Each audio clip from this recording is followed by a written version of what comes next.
Sering kita ya yang masih sendiri, kalau udah berdua insya Allah udah gak gampang baper. Kalaupun baper, recovery-nya tuh gampang.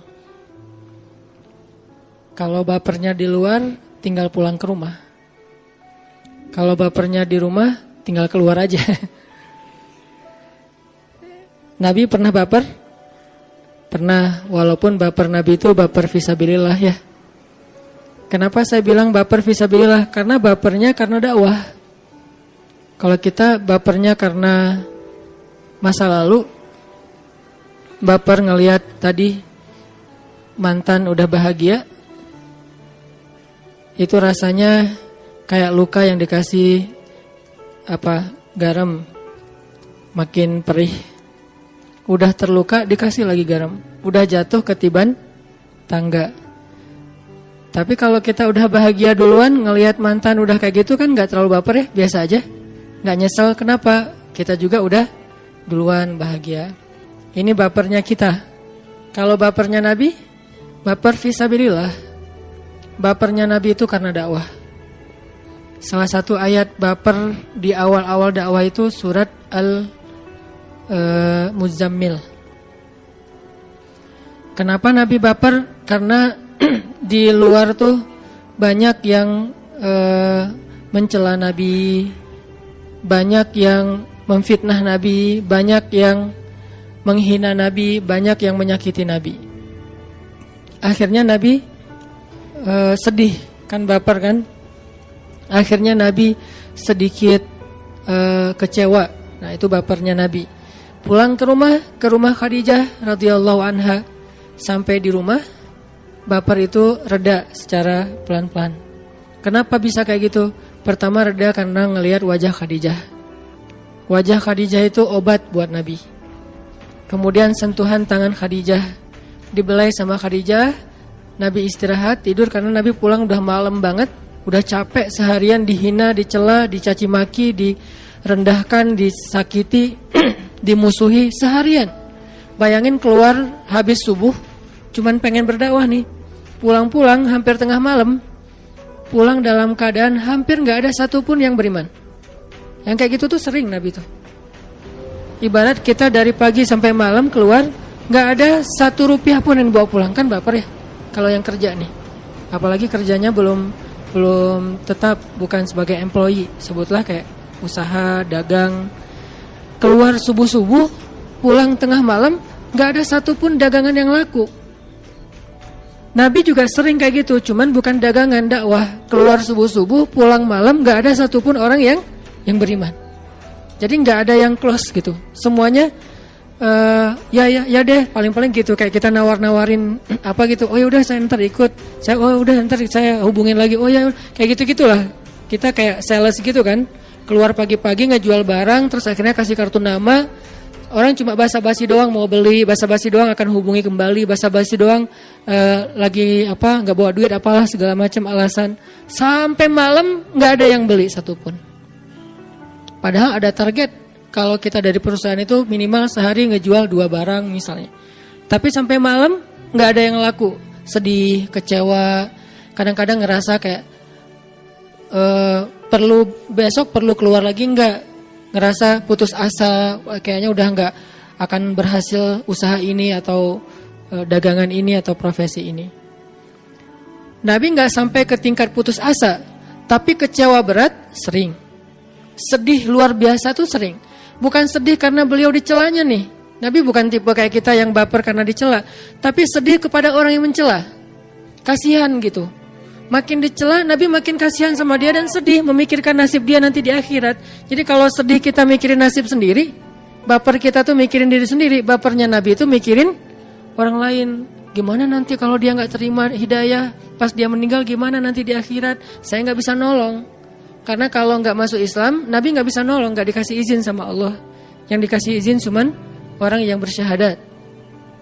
Jadi Nabi baper, sedih, kecewa tuh gara-gara mikirin nasib orang lain, bukan mikirin perasaan beliau sendiri. Dan bapernya tuh serius loh. Sedih berat. Pas pulang ke rumah, ketok pintu pelan, Assalamualaikum, dibukain sama Khadijah. Kelihatan wajah Nabi kayak sedih banget. Langsung Khadijah nyiapin semua. Langsung Khadijah nyiapin semua untuk beri kenyamanan buat Nabi, selimut yang hangat karena puncak musim dingin. Diselimutin sama Khadijah. Terus Khadijah nggak mau ngebahas, nggak mau ada apa sih, cerita dong, nggak mau ngebahas sama sekali. Yang penting Nabi nyaman aja. Udah makan malam, langsung diselimutin, dibelai sama Khadijah. Khadijah pengertian. Lagi tidur, datang Jibril. Ya ayyuhal muzammil. Dipanggil sama Allah Subhanahu wa taala. Allah itu lebih pengertian lagi daripada Khadijah. Karena Allah itu alimun, tahu banget isi hati kita. Kita lagi baper, Allah tahu. Kita lagi sedih, Allah tahu. Kita lagi kecewa, Allah tahu. Allah tahu banget. Ini kekasih Allah lagi sedih nih. Kekasih Allah lagi kecewa nih. Kekasih Allah lagi baper berat. Dan bapernya tuh baper berpahala. Baper fisabilillah. Sehingga Allah langsung manggil, ya ayyuhal muzammil. Wahai kekasihku yang sedang berselimut. Kalimat berselimut di sini jangan fokus kepada barang atau benda selimutnya. Tapi fokus kepada kondisi Nabi. Kenapa berselimut? Kondisi Nabi kenapa beliau pulang ke rumah tuh lelah banget. Dan akhirnya tidur dalam keadaan galau berat. Dipanggil sama Allah, ya ayyuhal muzammil. Ini salah satu contoh ayat Nabi baper.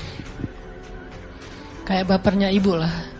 Mikirin anaknya. Pas anaknya gak mau belajar. Pas anaknya misalnya gak terlalu bagus nilainya. Pas anaknya ada masalah. Pas anaknya sakit. Kan ibu yang kebawa perasaan ya. Pikiran. Sampai dulu pas bulan pertama saya pergi ke Mesir. Saya pergi ke Mesir itu menjelang Ramadan. Berangkat ke Mesir. Gak lama kemudian masuk bulan Ramadan. Terus lebaran. Biasanya di masjid kampung saya itu yang takbir lebaran tuh selalu saya. Jadi saya udah habis subuh, pulang ke rumah sebentar, mandi, langsung balik lagi ke masjid, takbir. Udah rutin aja tiap tahun, pokoknya saya takbir. Tahun itu, tahun pertama saya pergi ke Mesir dan gak takbir. Sehingga pas ibu berangkat ke masjid dengar yang takbirnya beda, itu ibu udah baper duluan dari sejak di jalan. Udah nangis. Sampai di masjid, kan di depan masjid tuh, bukan di dalam masjid sholatnya. Di lapangan depan masjid, ibu tuh nangis panjang sampai tetangga-tetangga juga pada nenangin, ngehibur. Kenapa ibu baper? Ibu baper karena mikirin kita di sana lebaran pasti di rantau beda sama di rumah. Di rumah ada opor, ada lontong, ada segala macam. Jadi bapernya ibu itu justru karena mikirin perasaan anaknya. Karena kasihan kepada putranya. Dan kurang lebih seperti itulah bapernya Nabi. Karena mikirin umatnya, karena mikirin nasib umatnya, karena mikirin gimana keadaan umatnya nanti di akhirat. Kurang lebih kayak gitu. Jadi baper. Dan ini sesuatu yang kayaknya terjadi dalam kehidupan kita sering. Walaupun nanti kita coba bedain, bapernya kita sama bapernya Nabi itu masih beda. Kan Nabi itu 24 jam hidupnya itu semuanya berpahala ya. Bapernya aja berpahala. Nah kita bisa gak baper kayak gitu ke orang lain? Baper fisabilillah nih. Bapernya karena kasihan teman kita yang dulu teman main bareng, teman mungkin pernah nakal bareng segala macam. Nah sekarang kita alhamdulillah dikasih hidayah sama Allah, pengen belajar, memperbaiki diri, belum benar tapi udah mau memperbaiki diri. Kasihan sama teman kita, bukan malah benci. Makin mereka kayak ngedebat kita, ngejelekin kita, ngejauhin kita, kita makin kasihan. Akhirnya dengan baper itu kita jadi ngemodal banget buat doa. Ya Allah kasihan teman saya yang itu. Dulu kita bareng-bareng sering ninggalin sholat, bareng-bareng mungkin hidupnya sia-sia. Selamatkan dia ya Allah. Ini bapernya Nabi SAW tuh kualitasnya kayak gitu. Walaupun tetap kalau kita manusia biasa kadang bapernya baper egois. Pengen dihargai, pengen dimenangkan, pengen diprioritaskan, pengen dianggap, pengen gitu-gitu. Itu bikin kita baper. Ini contoh-contoh baper dulu ya. Dan kita karena belajar agama ya, teladan kita Rasulullah pastinya. Gak ada teladan yang lebih utama daripada Rasul. Dan kalau kita bilang, itu mah Nabi. Kalau kayak gitu terus untuk apa beliau diutus kalau bukan untuk diteladani kan? Kan ada orang bilang, itu mah Nabi kita beda. Kalau gitu nggak usah neladani Nabi gitu. Kalau nggak usah diteladani, ngapain beliau diutus? Udah aja Allah turunkan Al-Quran dalam bentuk buku, tiba-tiba ada dan dibaca rame-rame. Atau tiba-tiba Al-Quran itu di-share aja sama Allah di dalam handphone. Semua handphone itu udah ada aplikasi Al-Quran. Bisa juga kan? Kayak misalnya ada beberapa program yang kalau kita beli handphone pasti ada kan ya aplikasinya. Udah wajib tuh dari Android. Kenapa Allah nggak share aja langsung? Kayak misalnya MP3-nya udah ada. Terus game tertentu tuh udah ada. Terus kalau di komputer mah sekedar minimal Office-nya udah ada gitu. Kenapa Allah nggak nge-share aja Al-Quran di setiap handphone kita? Kenapa nggak di-share aja Al-Quran dalam bentuk buku, lembaran, terus dibaca rame-rame dan dicetak ulang gitu? Kenapa harus ada Nabi?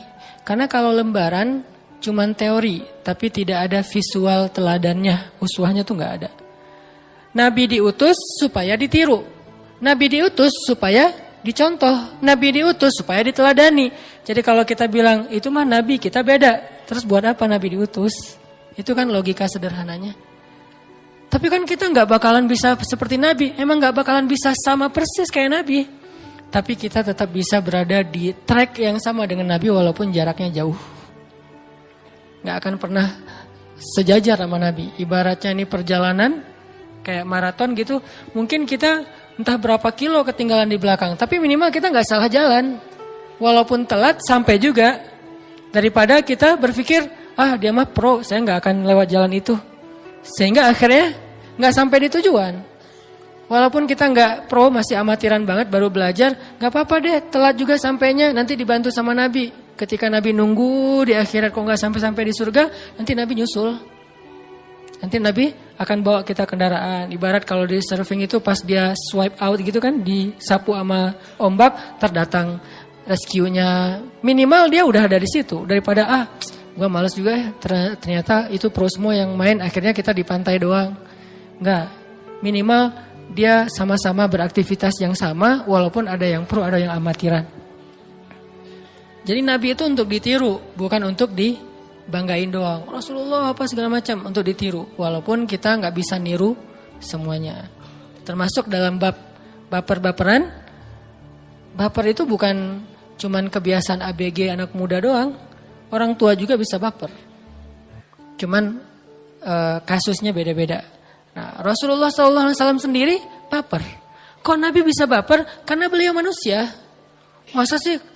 Harusnya kan ideal, nggak ada baper-baperan, flat aja. Justru kalau Nabi itu bukan manusia, malaikat, kita tuh nggak akan bisa niru Nabi justru. Karena tuh Nabi terlalu perfect, nggak ada sama sekali adegan-adegan kekeliruan, lupa. Berarti kita nggak akan bisa niru Nabi, soalnya terlalu sempurna. Kenapa Allah mengutus Nabi itu manusia, bukan malaikat? Supaya kekurangannya menjadi teladan buat kita. Kekurangan Nabi aja jadi teladan loh. Nabi kurang, itu teladan buat kita. Contoh apa? Nabi pernah keliru? Beberapa kali malah. Nabi pernah ditegur Allah? Beberapa kali. Ada di surat yang paling terkenal, Abasa. Ada di surat Ad-Duha. Ada di surat At-Tahrim. Ada di surat Al-Ahzab. Ada di surat At-Taubah. Ada di surat Al-Anfal, ada di surat Al-Imran, ada di surat Al-Baqarah. Ada banyak surat yang negur Nabi. Kenapa kok ditegur? Karena Nabi keliru. Loh, katanya Nabi kok bisa keliru? Supaya kalau kita keliru, ada teladan yang bisa kita tiru. Bagaimana memperbaiki kekeliruan, bagaimana menyikapi orang yang keliru. Jadi Nabi benar dan kelirunya aja teladan. Saya nggak bilang benar dan salah ya, karena Nabi nggak berbuat salah. Tapi keliru ya. Beda salah sama keliru. Salah itu dosa, kalau keliru dimaafin. Nabi keliru, ya. Tapi keliru Nabi, teladan. Nabi pernah sholatnya misalnya lupa? Pernah. Sholat harusnya 4 rakaat jadi 2 rakaat. Wah, katanya Nabi kok gak khusyuk. Supaya kita kalau nanti gak khusyuk, bukan Nabi yang gak khusyuk kita. Kalau Nabi gak menteladani yang kayak gitu, begitu kita salah sholat, akhirnya kita harus ulangi lagi dari awal. Bayangin teman-teman sholat duhur, karena riwah, tadi habis rapat, akhirnya sholat zuhur mikirin rapat aja. Udah gitu 2 rakaat salam. Aduh salah Baru 2 rakaat. Mulai lagi dari awal. Kan berat kan buat kita. Tapi kalau ada teladan dari Nabi, Nabi pernah kayak gitu, tapi nggak memulai dari awal, ngelanjutin 2 berikutnya. Jadi ringan kan buat kita, justru kelirunya Nabi itu rahmat untuk kita.